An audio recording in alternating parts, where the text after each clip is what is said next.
À droite, présentez-vous le micro-parole. Bonsoir coach, c'est Aliou Faye du quotidien Staff. Bonsoir. Alors coach, la dernière fois que vous êtes venu ici, c'était un match très difficile, une égalisation dans les arrêts de jeu. Est-ce qu'on peut s'attendre à vivre un tel scénario demain? Merci. Je n'en sais rien. Chaque match a ses spécificités, chaque match a ses caractéristiques. Donc les matchs se suivent et ne se ressemblent pas. C'est ce que je disais tout à l'heure. C'est une place difficile. On le sait depuis plus de 10 ans, depuis plus de 15 ans, depuis plus de 20 ans. On connaît, moi-même, j'ai fait partie d'une génération qui est déjà venue jouer ici. Je connais très bien Togo, je connais très bien Lomé, je connais l'hostilité qu'il y a là, je connais les supporters, à quel point ils sont très proches de leur équipe. Mais de notre part, nous aussi, on a emmagasiné quand même beaucoup d'expérience pour pouvoir justement gérer ces genres de matchs-là. Et comme je le dis, on le sait, on sait que ça va être un match difficile. C'est les éliminatoires de la Coupe du Monde, dans la mesure où aussi les Togolais ne sont pas qualifiés à la CAN et qu'aujourd'hui, en ligne de mire, c'est la qualification pour aller à la Coupe du Monde. Je n'ai aucun doute que cette équipe togolaise rentrera sur le terrain avec énormément de confiance. Mais comme je l'ai dit, nous aussi, on a des arguments à faire valoir. Nous sommes sur une bonne dynamique actuellement. Donc j'espère que demain, nos joueurs se lâcheront et qu'ils prendront plaisir et surtout mettra tous les arguments de notre côté pour essayer de faire le meilleur résultat possible. C'est une place difficile, je le répète et je le dis, mes joueurs le savent. La plupart d'entre eux ont déjà joué ici, nous savons ce qui nous attend, mais comme je le dis, on s'est déplacé aussi sur d'autres places beaucoup plus hostiles que Lomé. Et on a réussi, Dieu nous a toujours aidés à faire des bons résultats. Ça a été un match difficile, effectivement, il y a 2 ans, mais ce qu'il faut retenir, c'est que mon équipe n'a pas abdigué, mon équipe n'a pas lâché, et on a égalisé à la 92e minute. Ça prouve encore le mental qu'on a eu. Et je crois qu'à travers ce match-là, ça nous a permis de gagner la CAN aussi. Félicitations. Prochaine question, oui. Oui. André Obilalé de la radio Les Délais. Coach, quelle sera la force des Sénégalais demain sur le terrain? On est la veille du match. Je ne vais pas vous dire ici les forces du Sénégal parce que je sais que cette conférence de presse est suivie de tous nos adversaires. Mais les forces du Sénégal, on le connaît, on a un bon collectif, on a une grosse solidarité, on est capable d'être au rendez-vous des matchs importants, et ce match est important. Et comme chaque match important, on a su se mobiliser, on a su faire les choses comme il fallait le faire pour essayer d'avoir le meilleur résultat possible. Et demain, on est dans cette optique-là, faire de notre mieux pour repartir avec un meilleur résultat possible. Bonjour coach, Ilya Thibault du Kina Media. Alors coach, il y a 2 ans, en conférence de presse à la veille de ce match, vous déclariez que le Togo ne pouvait pas vous battre. Aujourd'hui, le discours semble un peu évoluer. Alors, qu'est-ce qui a changé entre temps? Ça, c'est la première question. La seconde question, quand on prend aujourd'hui votre équipe du Sénégal, il y a 2 ans, c'était Khalidou Koulibaly à Chelsea, c'était Edouard Mendy à Chelsea, c'était Mané à Liverpool. Aujourd'hui, ils sont du côté de l'Arabie. Est-ce qu'on va dire il y a une baisse de régime ou sont-ils aussi bien affûtés?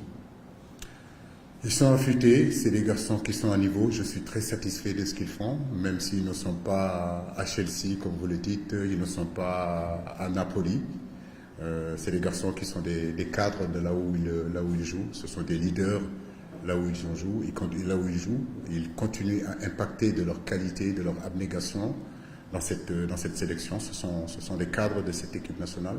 Ils ont énormément d'expérience. Champions d'Europe, champions d'Afrique, plus de 100 sélections. C'est des garçons aujourd'hui que l'équipe nationale du Sénégal compte encore sur leur performance.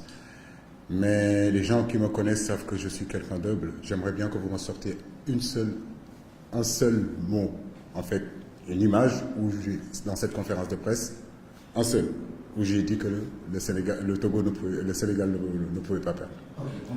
Ça, quand on sera là, vous me le montrerez, parce que je trouve que c'est faux. J'ai jamais dit ça. J'ai la mémoire d'éléphant et j'ai fait attention à ce que je dis. Et tout le monde sait que je respecte souvent les coéquipiers. Il y a des mots que je n'utilise jamais dans mes conférences de presse. Et ce que vous venez de dire, c'est un mensonge, c'est pas vrai. Ça reste avec qui. On prend une dernière question pour laisser réfléchir. Oui. Bonsoir coach.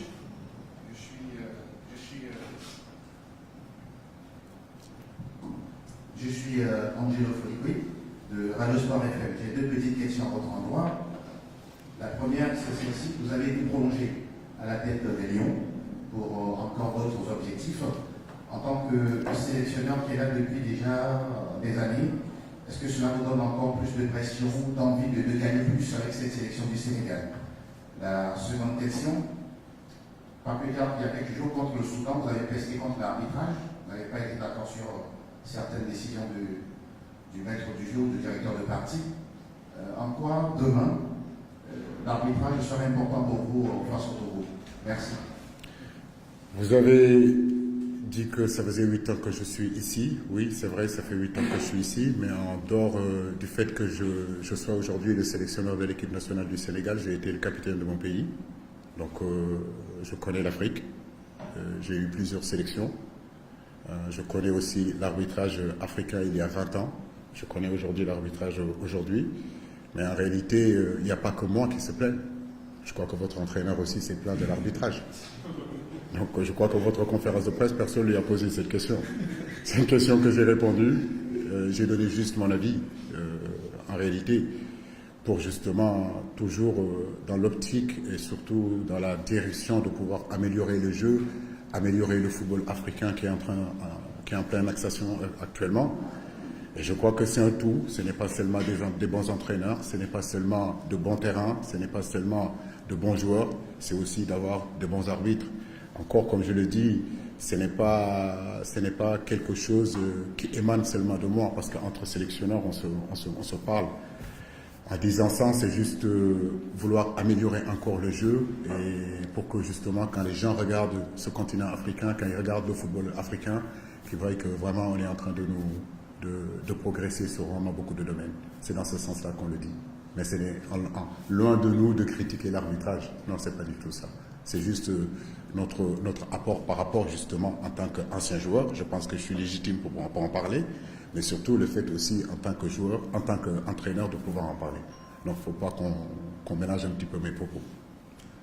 Ok. J'avais deux questions. La première, c'est votre prolongation. Est-ce que ça vous donne plus de pression à la tête de cette sélection de pouvoir toujours gagner? Vous aimez me mettre la pression.